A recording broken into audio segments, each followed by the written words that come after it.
Bonjour tout le monde, bienvenue au troisième épisode en français cette fois-ci du podcast Rally Collective. Aujourd'hui, vous le voyez à ma gauche, et Vincent Lalande qui vient de remporter la classe motrice au Rallye Perce-Neige. Comment ça va, Vincent? Ça va bien très Ça va, ça va? Vincent, tu as 18 ans, tu es rendu à 22 départs en rallye de ta fiche EWRC. Tu as été le meilleur novice en 2025. Bienvenue au podcast. J'ai quelques petites questions, le icebreaker. merci beaucoup de l'invitation. Je suis content que tu m'invites, puis je suis content de faire le podcast. Yes, ça, super. C'est quoi ta voiture préférée? Je sais que tu as déjà eu une Subaru, là, tu es rendu en Peugeot. Y a-tu quelque chose, là, peut-être même en Europe? Que j'ai pas tout essayé les chars, mais il y a des chars que j'adorerais, je rêverais d'essayer. C'est sûr que les chars de WRC, les chars, surpuissants à moteur les chars que j'aimerais essayer. Pour l'instant, là, je te dirais que dans les voitures que j'ai embarquées, que je trippe vraiment beaucoup, c'est la Peugeot évidemment. Puis j'ai embarqué dedans. C'est un vrai bijou à conduire. Mais c'est sûr que, qu'on pourrait avoir la chance de conduire un R5 ou des chars vraiment évolués technologiquement parlant, ça serait un rêve pour moi d'essayer ça. Moi, ça serait Sébastien Loeb.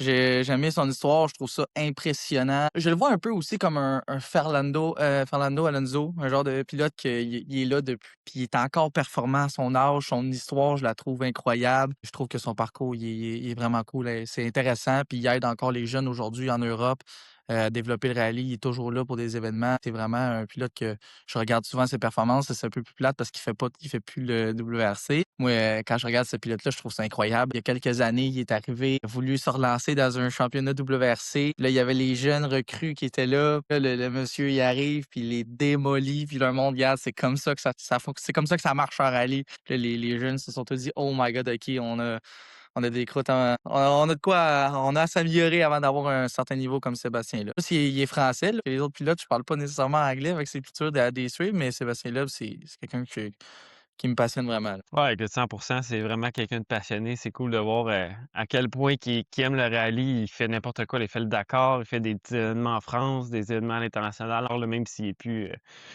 Il en a fait beaucoup, beaucoup. Là, fait que, en effet, je pense que c'est un bon choix. Dernière question icebreaker, c'est quoi ton événement là, dans ta bucket list, mettons, à travers le monde que tu aimerais faire un jour? Tu en as fait une coupe au Canada, là, mais y en a-tu peut-être au Canada ou à l'international que tu aimerais faire? J'aimerais, si j'avais la chance, j'irais au rallye de Finlande, faire, ce fameux rallye-là que les routes ressemblent, grandement à ceux du Québec et les grands sauts. Regarde ça, et je pense cette année, si je me trompe pas, ils ont battu le record de vitesse moyen d'un rallye. C'est vraiment des stages extrêmement rapides. C'est ceux-là qui ressemblent le plus, aux routes du Québec. Je pense que c'est là que je serais le plus à l'aise. Ou sinon, 2e choix, le rallye d'hiver, en Suède. C'est des rallyes où est-ce que nous autres, si j'avais la chance d'essayer, c'est là que je serais un peu plus à l'aise, mettons, là, que certains Ah ouais. pilotes d'Europe qui roulent pas toujours sur la neige, là. Ben oui, ben parlant de neige, on va parler du rallye Perce-Neige. Belle victoire là, pour toi en deux roues motrices. Ça a pas été facile, surtout le vendredi, c'était comme un gros blizzard avec la tempête de neige. Il faisait froid le samedi, il y avait du vent, il y avait de la glace, un petit peu de neige.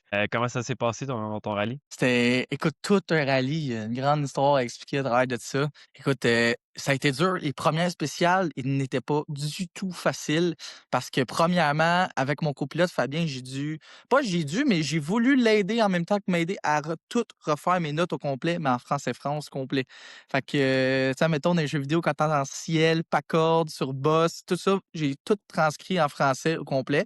Puis là, c'est la première fois que j'ai embarqué avec lui. Puis lui, il a pas nécessairement embarqué avec un pilote. Donc, premièrement, c'est la première fois qu'il embarque avec moi, mais sur de la grosse glace, lui, il avait juste fait un rallye.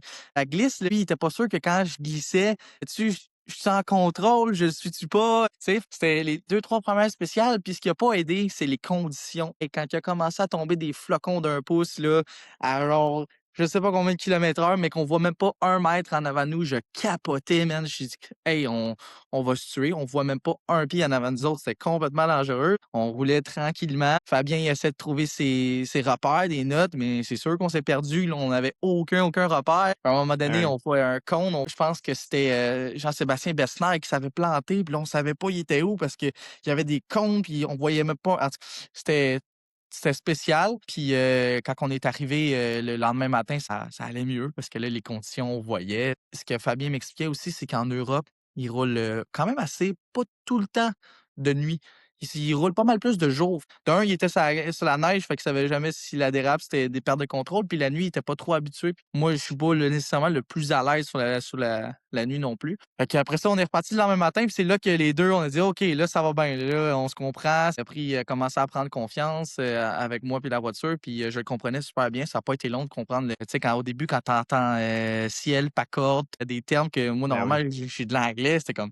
C'est assez spécial, mais j'ai vraiment aimé d'avoir Fabien à côté de moi. Écoute, il m'en a appris, c'est incroyable comment il m'a apporté. J'ai fait waouh, j'ai vraiment vu la différence que ça a donné sur la façon de lire la route, puis de la voir, puis de la comprendre rendu en spécial. Fait que j'étais vraiment content. C'était pas facile parce que avec mes adversaires, Nicolas Laverdière, la Team FJ qui était là, on peut dire que ça poussait vraiment fort le vendredi. Là.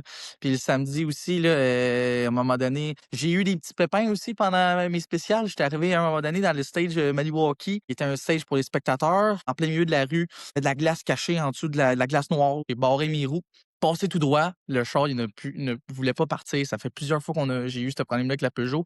Quand le char il est trop chaud, puis que tu stalles, quand tu es prêt à leur repartir le char, la pression d'huile est trop basse. Là, j'ai perdu un moment avec ça. À un moment donné, il a fini par partir. J'étais comme, oh mon Dieu, une chance qu'il est parti parce que ça m'avait vraiment stressé. Je pensais que mon rallye s'arrêtait là. Puis on est reparti, puis on a fait le petit samedi matin, on a fait un petit tête à queue avec j'avais un peu trop d'agressivité là, dans un stage, le fameux stage Blue Sea, là, où est-ce que les 90 degrés, là, oh my god, on rentrait fort là-dedans. Puis après ça, je voyais que Nicolas, la Team FJ, me mettait des secondes, des 2 secondes, des 1 seconde. J'étais là, mon Dieu, j'étais à fond, j'étais à fond, j'étais à fond, je sais pas comment ils font. Que je rentre à un moment donné au service, puis là, je vais voir mon père. Je dis, mon père il me dit, ah, là, ils ont 38 secondes d'avance sur toi. Je dis, ouais. Je dis, ouais. Il me dit, tu as d'aller plus vite. Je dis, là, je donne mon maximum. Je suis parti avec mon maximum, puis là, je suis au fond. Fait que j'ai dit, regarde, c'est soit je m'en vais dans un gros stage, je fais la grosse boucle, vissée dans le bord, puis je rattrape mon retard ou je reviens pas.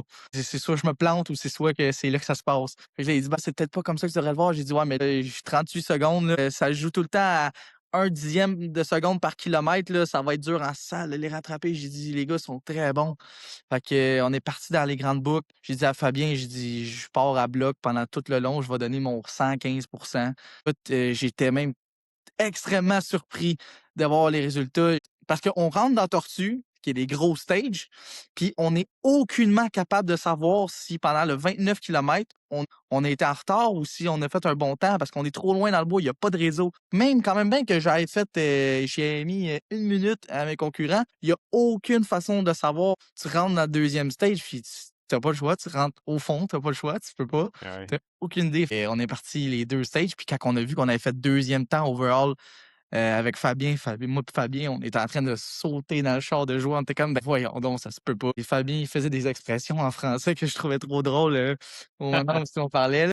Puis après ça, on est allé faire la deuxième boucle, puis on a fait à peu près les mêmes résultats. Là. On a roulé un peu plus vite, mais on a eu un pépin dans la tortue. On est arrivé dans la spéciale, on a rattrapé quelqu'un qui était devant nous. Fait qu'on a le rattrapé. Puis écoute, c'était un 4 roues motrices, une Subaru, elle levait tellement la neige haut qu'il y avait absolument aucune visibilité devant nous. À un moment donné, puis là, ça, c'était à peu près à la moitié du stage que je l'avais rattrapé. Puis à un moment donné, arrive que je voyais pas, ben la neige, pas la poussière, la neige. Puis j'ai passé complètement tout droit à un petit gauche 90 qui était caché, une curve. Fait que j'ai passé tout droit, puis j'ai dit, oh my god, OK, faut. Puis là, j'étais stressé, là, circulé, puis là, dans ma tête, mon stage était fini. Je venais de passer tout droit le temps que j'allais me revirer, que je revienne dans le spécial. Finalement, je l'ai rattrapé une deuxième Ah ouais. fois pendant la finale, pendant le stage, puis j'ai pas réussi à le dépasser, puis ça, c'est pas de sa faute. On n'est pas capable de dépasser dans des stages qui sont serrés comme ça. Fait que, au début, quand on était sorti de Tortue, j'étais comme un peu déçu. J'étais comme, j'ai passé tout droit, j'ai rattrapé quelqu'un, j'ai perdu mon temps derrière quelqu'un. J'ai dit, c'est sûr qu'à la vitesse où les autres ils roulaient, c'est fini. On était vraiment, vraiment content de voir les résultats quand c'est arrivé. J'étais surpris. C'était pas facile comme rallye. Là. C'est vraiment, là, Ben oui, puis justement, parlant de Fabien, là, je regardais ça sur IWRC, 165 départs.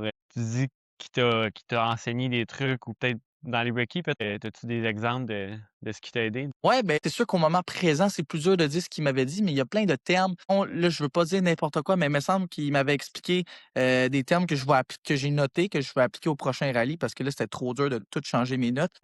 Et il m'avait expliqué de admettons, moi, j'expliquais un terme que moi je disais, puis il m'a dit: «Tu devrais dire le contraire de» exemple que moi je disais, «Don't go wide», fait que va pas à l'extérieur. Et lui, il me disait: «Tu mieux de dire ce qu'il faut que tu fasses au lieu de dire faut pas ce qu'il faut pas que tu fasses». Fait qu'il m'a dit: «3 tenir au lieu de droite 3 don't go wide». C'est des exemples qui m'expliquaient, qui disaient que c'est mieux de verbalement, de quand tu calls tes notes, de dire quelque chose qu'il faut que tu fasses et quelque chose qu'il faut pas que tu dises que tu faut pas que tu fasses. C'est dur à expliquer. Des exemples comme ça, il y en a plein, des termes qui me fait connaître au niveau du freinage, au niveau des aussi quelque chose qui m'a beaucoup aidé, les points de repère. Tu sais, c'est sûr qu'en rallye, quand tu roules, il y a 200 curves, tu roules dans le bois, tu peux pas dire freine à l'arbre, là, il y en a 200 des arbres. Là. Fait que on essaie de se mettre des repères ensemble. Puis ça l'a énormément. Pourquoi? Quand il y avait des flocons, de la neige qui tombait et qu'on voyait absolument rien, mais qu'est-ce qui nous a aidé? C'est les fameux points de repère. Fait que les points de repère nous ont permis de mieux voir, mieux freiner plus tard puis rentrer plus vite dans les virages. Il y a plus de choses que ça, mais c'est toutes des petites affaires que j'avais jamais pensé à faire. Puis comme quand il me disait ça, je dis ben oui, toi, je me suis toujours demandé comment expliquer ça, quand le noter dans mes notes, puis lui me le disait comme si c'était normal. Fait que j'étais comme merci. J'ai tout appliqué les conseils qu'il m'a donnés, puis ça a vraiment porté ses fruits, puis ça va m'aider sur les autres rallyes que je vais encore travailler là-dessus parce que, comme on sait, le rallye, très gros pourcentage de la job est dans les notes. J'étais vraiment content qu'il soit là, ça m'a vraiment grandement aidé. Cool. Et puis là, après, je pense que tu es rendu à 4 événements dans la Peugeot en 2 roues motrices.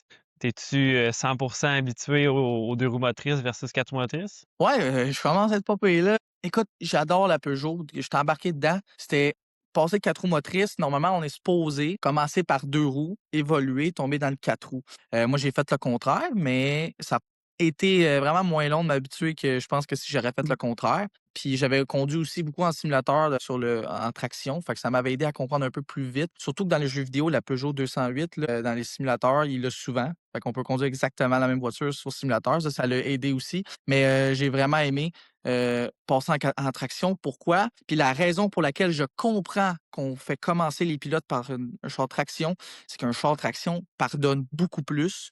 Quand c'est le temps de perdre le contrôle, la traction, tu gardes le gaz, tu sais, c'est tiens-les ou va aller. Là. Moi, c'est comme ça que je le vois. Là. Mais quand tu perds le contrôle, tu mets le gaz au fond, la voiture tire en avant, tu rattrapes ta voiture. C'est pas mal plus permissif à prendre. Mais pour pas faire d'erreur, c'est plus facile. Le momentum avec un traction, une Peugeot, c'est sûr que l'hiver, c'est plus dur. Ça apprend tellement à avoir un momentum de jamais, jamais lâcher le gaz, de toujours être au fond. Faut pas que tu perdes de vitesse parce que quand tu perds la vitesse, tu repars de zéro. Mon Dieu que c'est long. Surtout l'hiver. Surtout, surtout, surtout l'hiver.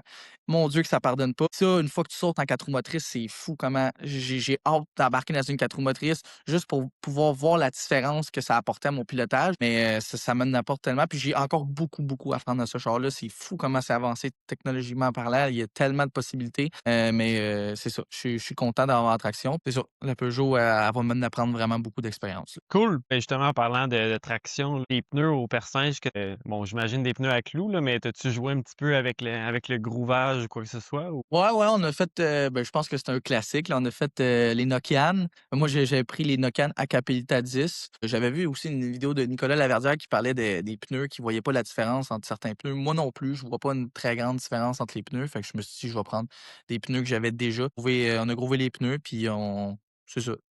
On a respecté la norme de clous, puis ça a fait la job. C'est sûr que c'est plus le fun l'hiver en 4 roues motrices que traction. Fait que, tu sais, c'est important d'avoir des sets de tires, vraiment les tires parfaitement groovés. Tout, Dieu que c'est long l'hiver quand tu montes une pente ou quelque chose de même. Là. Good. Présentement, tu es le leader de la Coupe Stellantis. Donc, c'est quoi la suite de ta saison, là, finalement, pour la Coupe Stellantis puis le CRC? On est encore en train de planifier ça, mais dans 3 semaines, je m'en vais faire le rallye des 100 acres aux États-Unis. Pour la coupe, non, ça va être ma première fois aux États-Unis. J'ai hâte de aussi aller voir le niveau que les gens y ont là-bas parce que j'ai aucune idée. Je sais même pas à quoi m'attendre. Évidemment, on veut, gagner la coupe Stellantis. On va faire, toutes les courses obligatoires qui sont, dans le calendrier. puis on va essayer de faire toutes les rallyes du Canada. Le plus qu'on en fait, le mieux c'est, plus que je vais avoir d'expérience. Mais à un moment donné, c'est aussi le budget, fait qu'on est en train d'essayer lesquels qu'on fait, mais c'est sûr qu'on va idéalement, on va toutes les faire. Puis c'est ça. Là, pour l'instant, j'ai pas encore un copilote permanent, mais je vais avoir Amélie Bélanger pendant les rallyes importants. Fait que c'est ça. Good. Amélie, une autre fille, une autre copilote qui a beaucoup d'expérience, là, course avec pas mal de monde, au Canada. Puis je m'en vais aux États-Unis avec Simon Levac.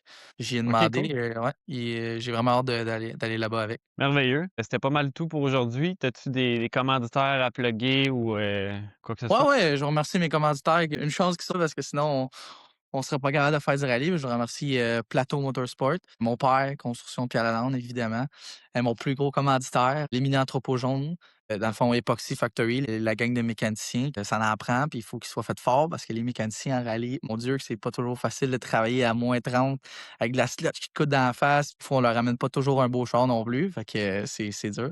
Arcos qui a fait notre wrap complet pour la Peugeot, puis qui nous aide quand on le démolit. Nous autres, les 2 fois qu'on a eu un beau wrap flambant neuf, ben les 2 fois, les premières courses qu'on a faites, ben on a tout refait le wrap, il a fallu le refaire.